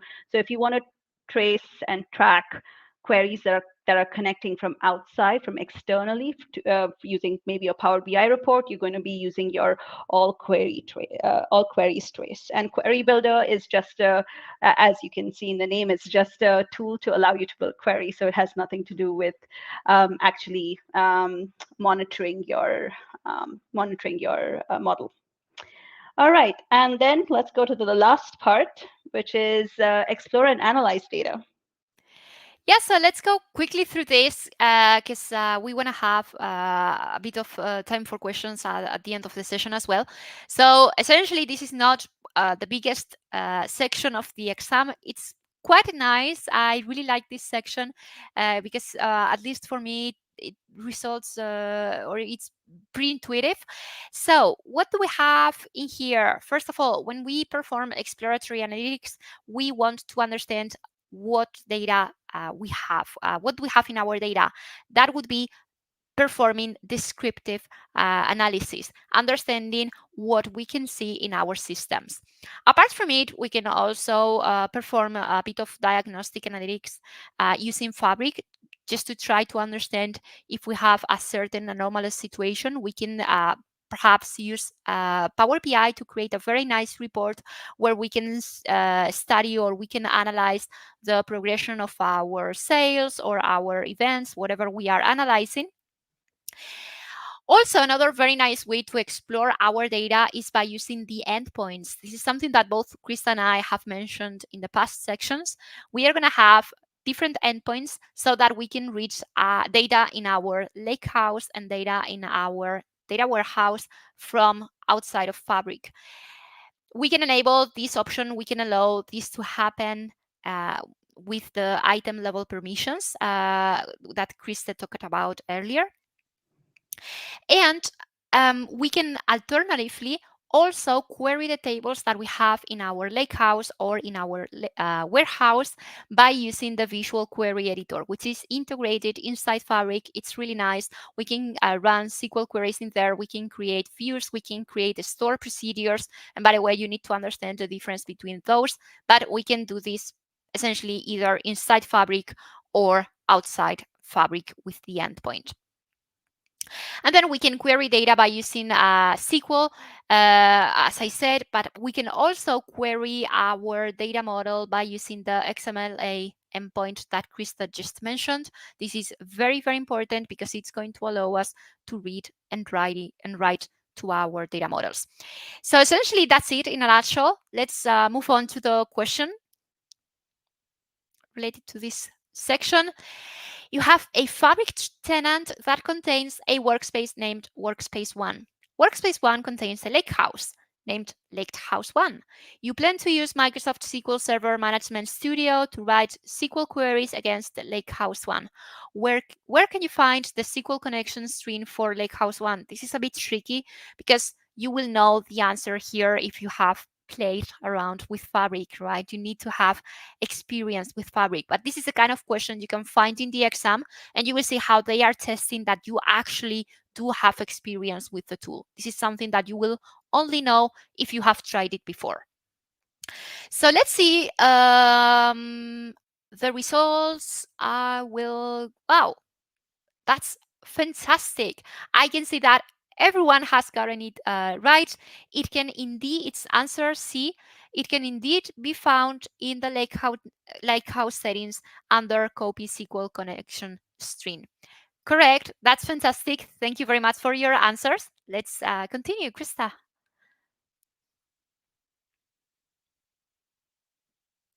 Christa, you're muted. Thank you. So let's share with you a couple of resources in order to aid you with your preparation as well. So over here, we are showing you the Fabric Career Hub, which is basically everything that you need to get certified and become a Fabric analytics engineer.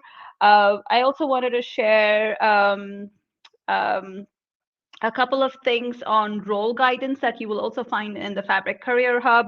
So depending on which role you are you becoming are you trying to become an analytics engineer, which is different from a data engineer, for example?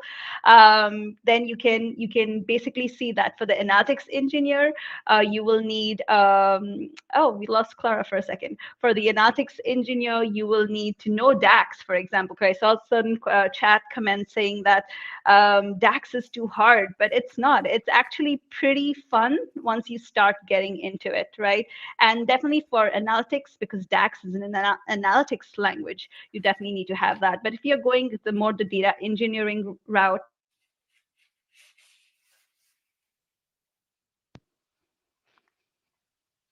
so if you're going more the data engineering route, then you don't really need to have DAX in there, and then you're fine without DAX. But in this exam, the DP-600 exam, we definitely have some DAX because it's the Fabric Analytics Engineer exam, right?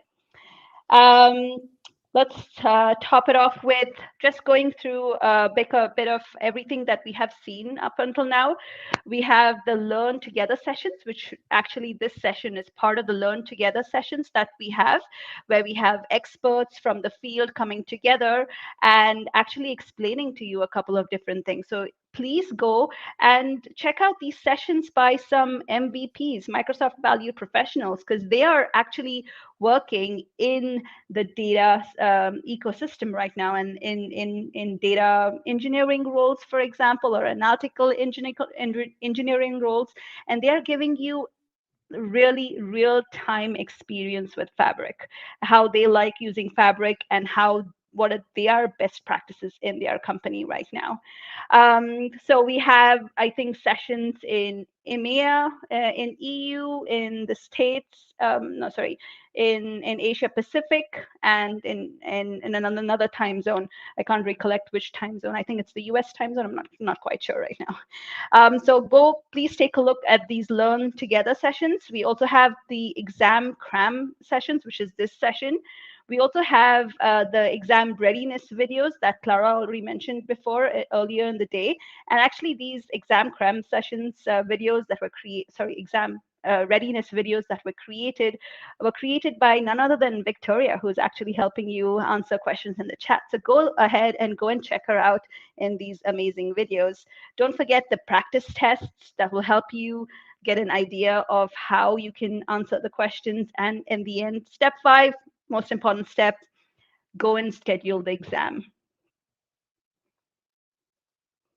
All right. So a couple of last study tips. Schedule time to study the exam. Practice all the tasks that are mentioned in this amazing study guide that we have. Practice navigating Microsoft Learn prior to the exam, so you already know where to exactly go and find that documentation that you want. Set your practice test as a baseline. So for example, if you get say 80% score or 90% score on your practice test, then that means you're ready to go. You're ready to go crush the DP-600 exam. Use Fabric learning rooms for mentorship. We have some learning rooms with some experts in there who can answer your questions in sometimes in real time. They do not take too much time to answer your questions. And the last but not least, schedule the exam as a forcing function. What does this mean? This means that you should always schedule the exam and try to work backwards, that you already have a deadline for the exam, because otherwise you're never really going to ever schedule the exam at a certain time unless you have a deadline, right? What do you think, Clara? I totally agree. I think you definitely need to schedule the exam as soon as possible because that's going to push you. That's going to create an urgency to make you study. So, yeah, definitely go do it. Just do it after this call. Yes. And with that, we are here to take any questions. So just to go through a quick summary, we've gone through the certification part, the exam preparation, skills and exams, learning resources.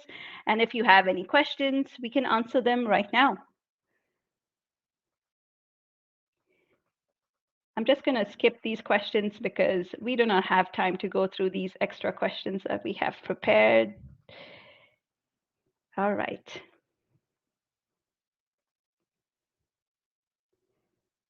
So I can see a question about resources to learn Power BI DAX concepts. Within that aspect, I would recommend you, first of all, to check out the course PL300 because in there we cover DAX from scratch. And then I would advise you to check out the content on Microsoft Learn. It's really, really nice. It's very well put together. And also, I will advise you to make use of Copilot. Copilot can create fantastic DAX queries for you. That's not cheating, that would be learning, right? If you don't know how to create a certain query, but you see how Copilot does it, you will understand the functions that it's using and you will be able to do it by yourself next time. So definitely make also use of the AI because it can be your friend. Yeah, definitely.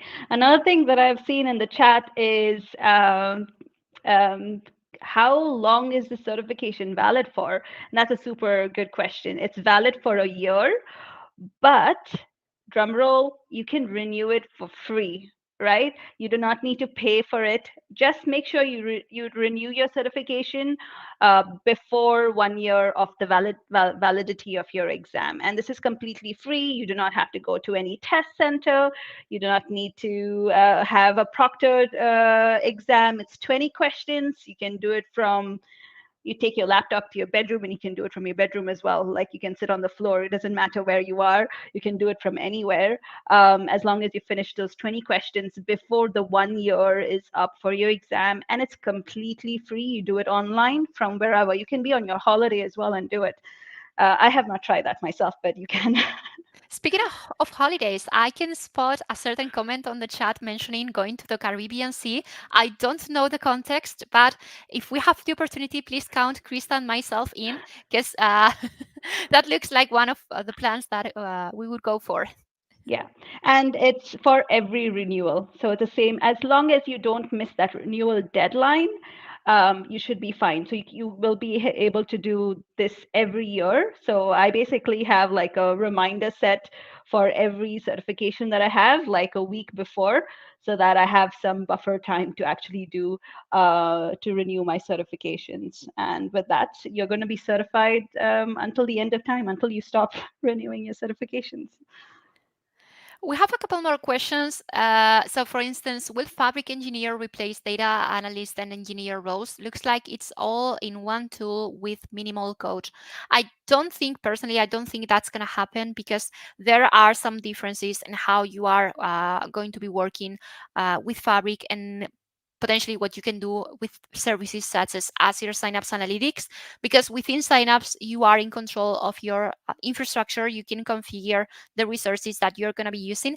That's quite a difference compared to Fabric. Fabric works in a software as a service modality, which is quite different to Synapse. So my bet on that would be no. Krista, any thoughts? Yeah, I think that it's not. I think we'll always have a need for all of these roles, and I think we're always going to have a need for all of these tools. So, unless we see a very big drop in customers using, for example, a certain tool, or we see a very big drop in a certain number of roles, I think we're always going to have these roles in the industry. One of the other questions that I see is once we schedule an exam, we can't reschedule it, right? And the answer is you can always reschedule it up until 24 hours before the exam. So if I have scheduled an exam for, say, it's 5:55 right now, and I have an exam tomorrow at 6 p.m., I'm still 5 minutes in time to reschedule my exam or cancel my exam. I can also cancel my exam. So the two options I can do 24 hours before the exam starts.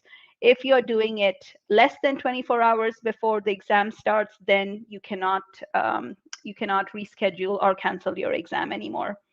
Then if you miss your exam, you will forfeit the money that you have paid for the exam. Um, Another weird one that I see is regarding practice, do we think that the labs from the learning paths are enough? I would say that's a good or a great starting point. However, the more practice you get, the better. I think in the exam, you are supposed to have like around 6 months of experience with technology. In this case, I don't think it's mandatory to have 6 months of experience, but I'm not going to lie. The more comfortable you feel with Fabric, the easier the exam will be for you. yeah. And couple of final questions. Is this session recorded? Can I rewatch it later? Yes, the session is recorded. You will find the link of the recorded session after the end of the session, after we go off live. And you can always rewatch it in the future. It will be published on Microsoft page, and you can always watch it at any time in the future as well. All right. What are the next steps after DP-600? Wow, you want to do another exam after doing one of the most difficult exams? I commend you.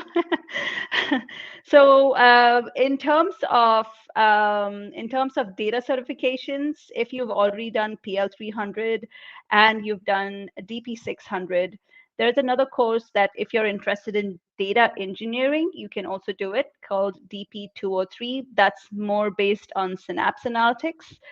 So if you want to understand more, learn more about some synapse analytics, that is the exam that you want to take. And then in terms of data and AI, that's the highest one we have. You can go for Azure expert certification, which will basically test you on infrastructure and data. So if you do not have any interest in getting upskilled on infrastructure, maybe you're not interested in doing that expert level course, because all of these DP-600, DP-203, these are all associate level exams. We do not have currently a data expert level exam. All right. Thank you. If you have any questions or if you want to stay in touch with us, you can find our LinkedIn on the screen, and you can stay in touch with us. Send us a connection request. We'll always be happy to stay connected to you and answer any of your questions in the future. Thank you very much, everybody. Thank you. It was a fantastic experience. Hope you enjoyed it. Thank you very much. Bye.